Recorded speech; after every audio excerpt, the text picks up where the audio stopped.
Field Note 74.3.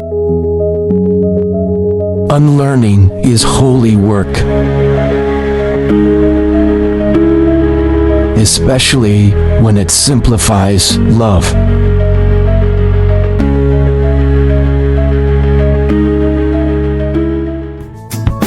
It's not just the answers, not just the quotes.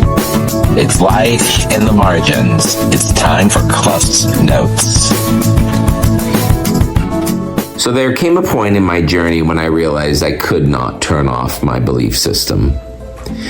So after moving out, stepping away from those roles that I'd built my life around, my marriage, my ministry, everything, I was still carrying that framework in my head.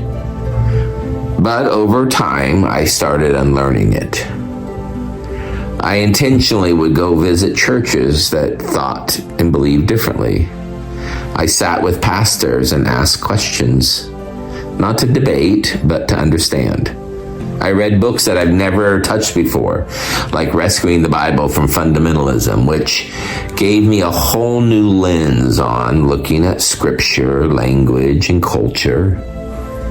I wasn't coming out and I was just going to say, to hell with everyone. I wasn't trying to deconstruct things for the sake of destruction. I was needing to know, are there other ways to see this? Eventually, I landed somewhere unexpected. I had to eventually be okay with not knowing. And when you are inundated with the belief system that not knowing could never be an excuse for avoiding judgment, it was a difficult thing to have to come to grips with. I still am okay with not knowing. What I do know feels more innate, more human, and if that's divine, so be it. But I no longer have a need for proper nouns, scriptural citations, or any of that to justify how I live. I boil it down for me to something simple. I'm going to do to others what I wish was done for me. Whether it was a 10-year-old grandson, whether it's a new leader, or it's someone who's going through a painful loss. What I needed was someone to listen, to give perspective, and to care. That's it. That's my compass. That's my core. If I can lead with that, if I can stay curious when I want to judge, if I can treat others with gentleness that I needed myself, then I know I'm going to leave the world better than I found it. And I'm good with that. I create still. I reflect all the time. And I intentionally build community. These are not my doctrines. These are my decisions. They're the markers that I trust. And for now,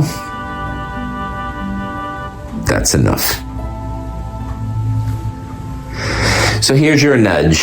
How's your belief system shaping how you show up, especially for vulnerable ones? Do you find that your belief system makes you more human, more kind, more curious? We need more of that in the world, because that, to me, is divine.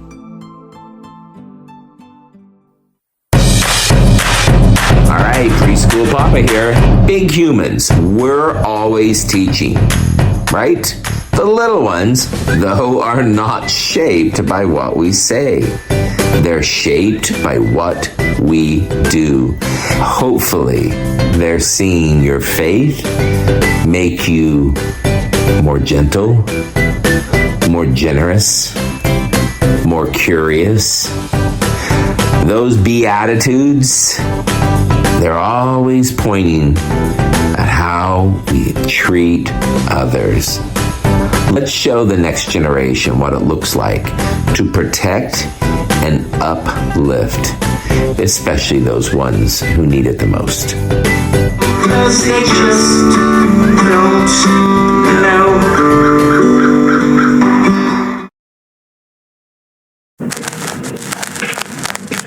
Another reel for the shelf.